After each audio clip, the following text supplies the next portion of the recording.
It is Thursday. It's time for some Thursday thoughts. Thirsty Thursday thoughts. Well, it's too early for that. Just pulling in. So, yesterday, we had some excitement in D.C.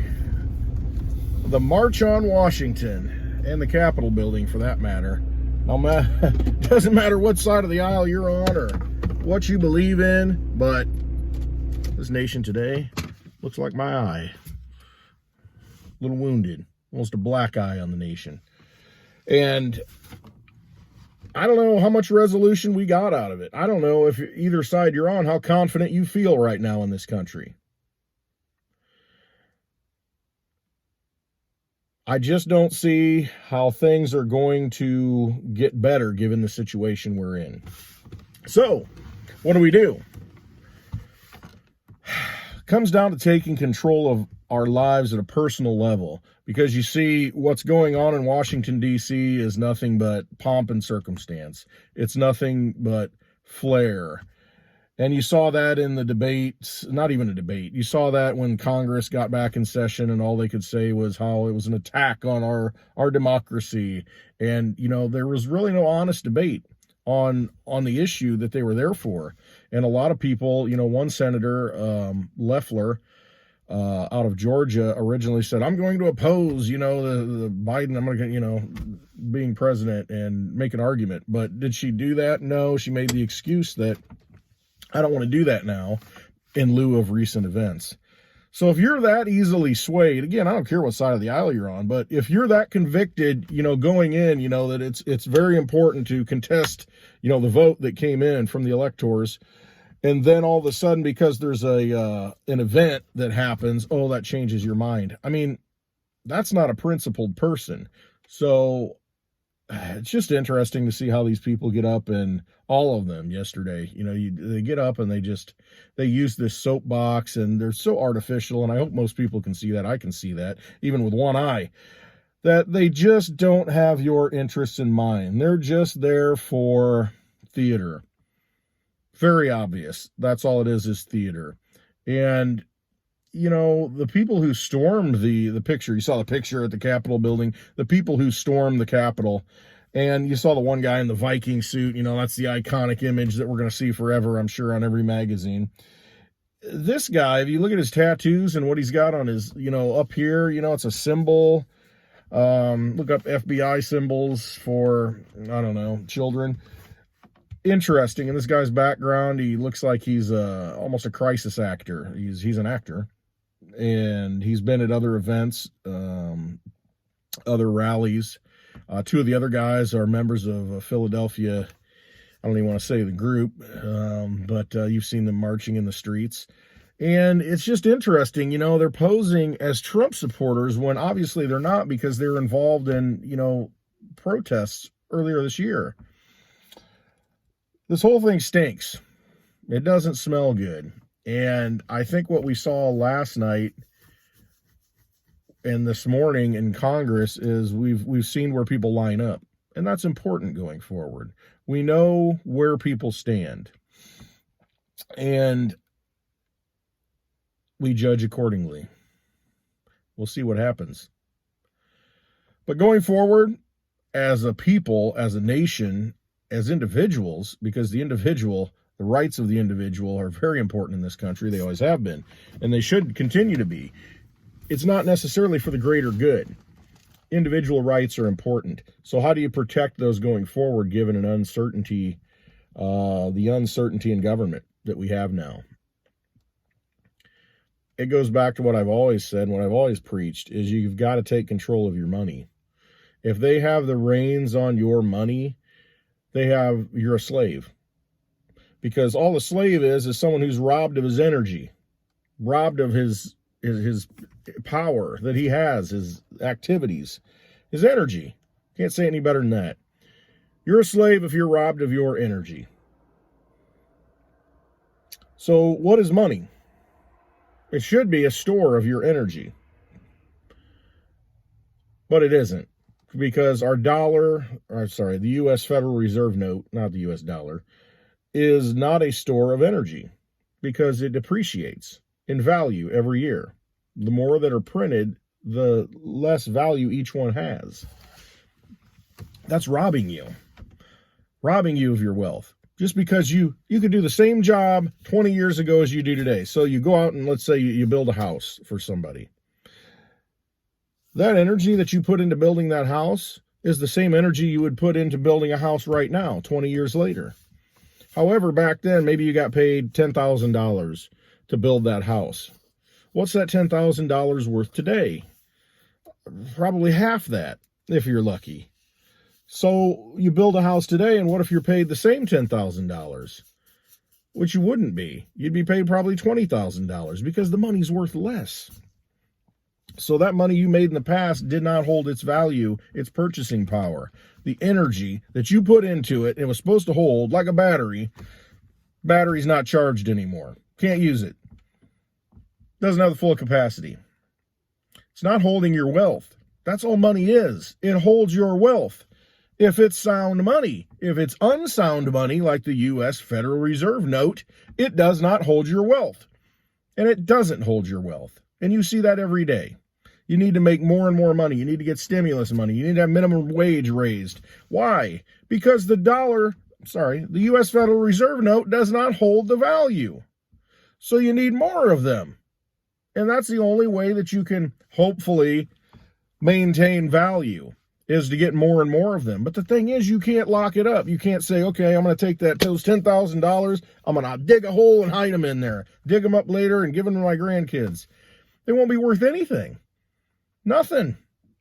It used to be you could get an ounce of silver or $1 worth of silver. An ounce of silver is what it should be. It should have been, was, with a silver certificate. It used to be U.S. dollar silver certificate. You could take that to a bank, any Federal Reserve, get an ounce of silver. An ounce of silver. Because that's what it is. An ounce of silver is $1. Well, roughly. But, for argument's sake, a silver dollar. But that held value. Doesn't do that anymore. $1 right now, you can't even buy a candy bar. I mean, ridiculous. Can't buy anything of value. It's a joke. Complete joke. And again, it's not the U.S. dollar anymore. It's a U.S. Federal Reserve note, or just the Federal Reserve note. So find something that can hold value. Now, gold and silver, I mean, they are stores of value, yes. I mean, because, you can't destroy them. And, they have certain properties that, gold won't rust. You put it at the bottom of the ocean and nothing can happen to it. You can divide it up and it maintains its form. Silver has many of those same properties. Silver is actually better in my mind because it's actually useful in industry and in the medical field too. But you've got to store up your energy in something that's going to maintain that value. And up to this time, gold and silver have been those things. Real estate that could produce crops and certain things. And, something that could create value, it would hold your wealth in. You could hold your wealth in it. Well, now we have something called cryptocurrency. And I never used to be, into cryptocurrency. Early on, I'm like, okay, maybe, bought some Bitcoin, got rid of it, and I'm just like, just didn't believe in it yet. I believe in it now. And the reason why I believe in it now is because it's code. It's mathematical code. It's like the Constitution. You read the Constitution and there are rules that need to be followed. It's the same with code in cryptocurrency. It's going to follow those rules. You know exactly how many there are going to be and how they get created. It's a scarce asset. And everything's digital now. I mean, you might say that, well, if I can't hold it, I don't want it. Understandable.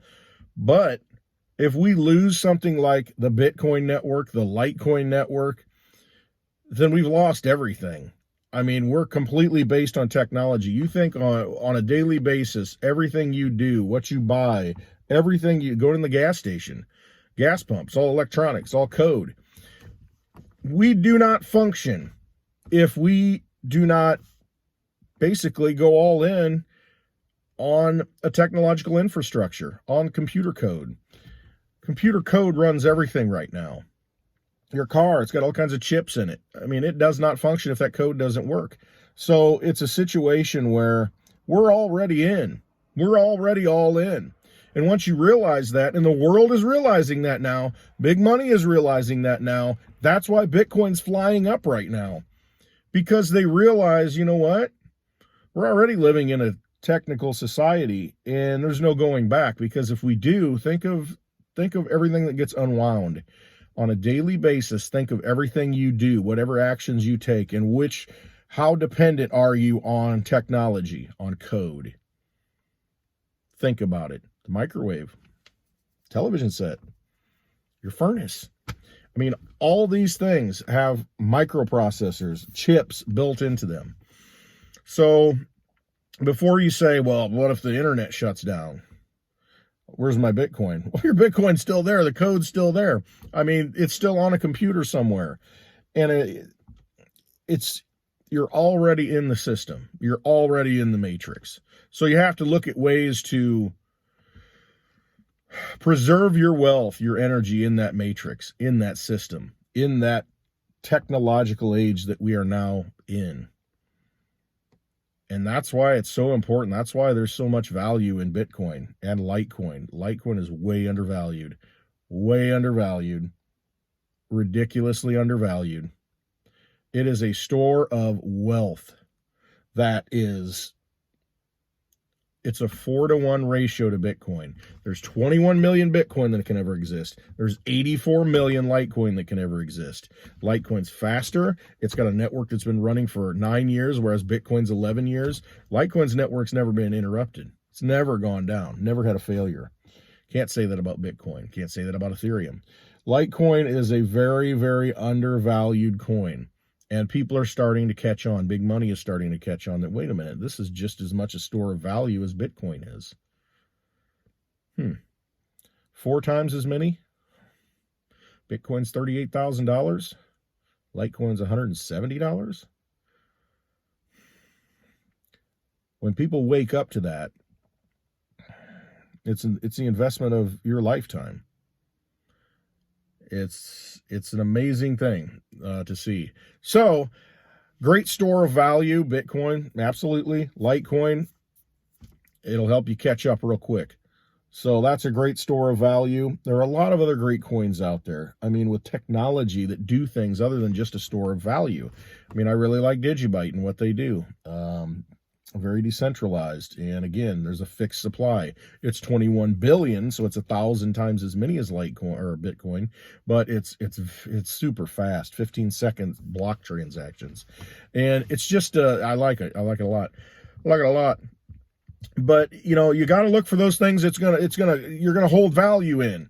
If you don't have something to hold value, then you're just devaluing yourself and your efforts, your energy. So, looking at cryptocurrency, who knows where this nation's going at this point?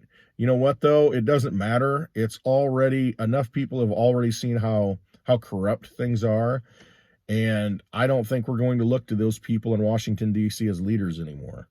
Become a leader at the local level. And how do you do that? You free yourself from the bonds and the shackles, that they have created for you. The money. Break free from their money. Start using our money that we choose, because that's what cryptocurrency is. It represents money that we choose to use. And going forward, that's what can free us. More like-minded people doing those same things. We will become wealthy investing in cryptocurrency, yes. But more than that, it's a tool of freedom. It's a tool to step outside their system and say, no, done with it. No. You maintain your labor, your energy, your purchasing power. And they want you to struggle. That's what they do. They want you to just get by, just enough. What happens if you're free and you don't need to worry about them? Humanity becomes unleashed. That's what they fear the most. So think about that. Hope you all have a great day. Those are some Thursday thoughts from Westwood. Love you all.